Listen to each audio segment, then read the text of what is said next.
before we get started, I do have some resources that I want to share with you guys that I found about email marketing. The first one is Inbox Besties by Kate Doster. She has a podcast. That's the Inbox Besties. It is an amazing podcast. So if you love podcasts, I highly, highly recommend her podcast all about email marketing. She is just a guru when it comes to marketing and content and copywriting. She's just amazing. She has great ideas. She teaches people how to do landing pages and welcome series, all kinds of information. So if you love podcasts, I highly, highly, highly suggest her podcast. Along with that, we have the Email Marketing Fairy templates. These are templates that Kate Doster has put out. I think we paid like $36 for these templates, but they have been heaven sent for us when it comes to our emails. We use them in our welcome series. We use them in our sales funnels. We use them for everything. I absolutely love them. I am not a great copywriter. I had no idea what to put in my emails. I didn't know how to do welcome series. I didn't know any of that stuff. And so she literally gives you what to say to people and how to incorporate it into your business. And so I absolutely love her. Again, it is by Kate Doster. And then the last thing that I have here, this is a blog post that we wrote about why you should have an email list for your bakery. Email lists are just amazing, and you really, really should have one for your business. So we'll just kind of talk briefly about why you would want an email list for your bakery business. So email lists are great because they help move cold leads to warm and hot leads. So your people aren't going to come to your website and necessarily just buy. You have to create a relationship with people. And so email list is a great way to start building that relationship with people so that you can move them from somebody cold who just found your website to somebody who's warm or hot, who gets to know you, who wants to buy from you, who likes you and likes what you have to offer. So email list, unlike social media, there is no algorithm. That is the great thing about email lists. So we all know algorithms really suck on social media. You could be chugging along and going great, and social media is going to change something and come along, and then all of a sudden you're not populating in people's feeds anymore. You got to jump through all of these hoops to start populating in people's feeds. You got to either pay to play, all of those sorts of things. So if you really want to try to move out of being on social media and that being the only way for you to get out in front of people, email lists are great. There are no algorithms. You're going to pop in people's email boxes as often as you email them.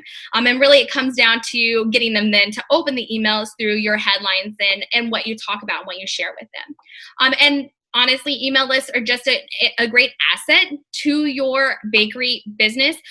You in essence own that list. Those are your customers. Those are people that want to be on your list, who want to hear what you have to say. They care about what you offer.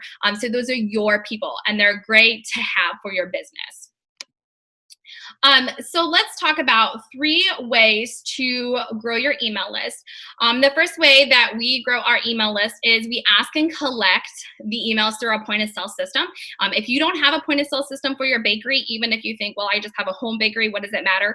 It is really, really important to have a point of sale system, and it's not just to track what you're selling. It has a lot of reports in there that are really important, such as taxes and things like that. So we highly suggest it. If you need to know why you need a point of sale system, you can definitely check out our blog post on that.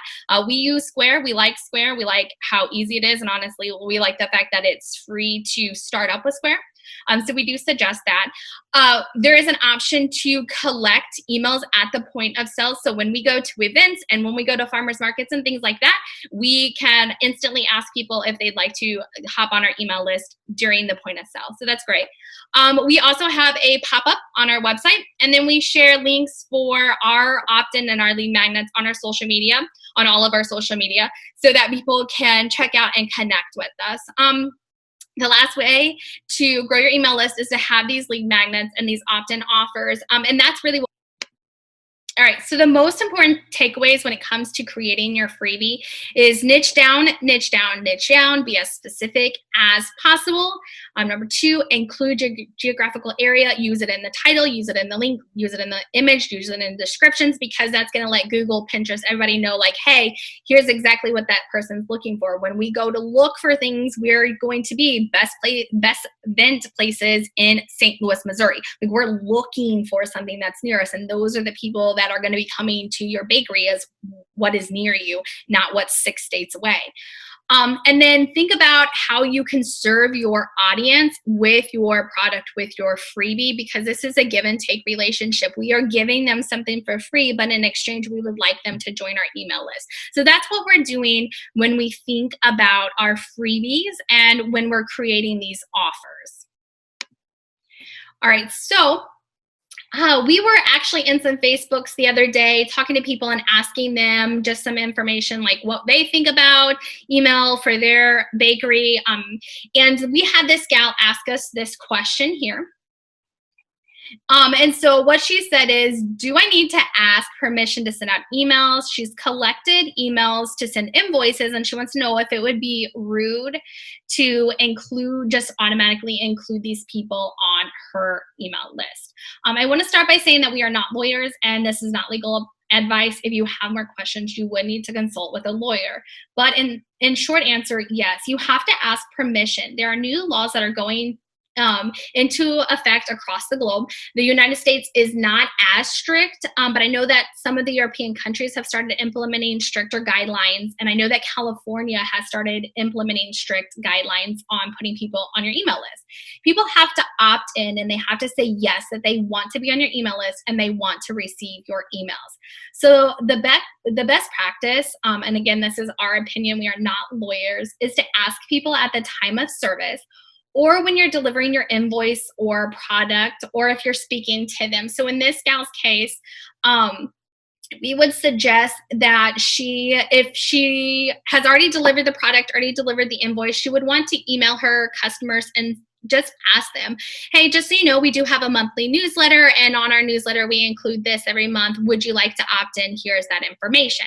If they don't opt in, we suggest she waits a week and just say, I don't know if you saw our email, but we do want to let you know we do have this email list. This is going to be the last time that we reach out to you. If you're interested in joining our email list, click here. And then they'll either join the email list or they won't. But then she's reached out to them, she's asked them, she's given them that opportunity to go ahead and join the email list if they want to or not. And then she doesn't have to bother them anymore.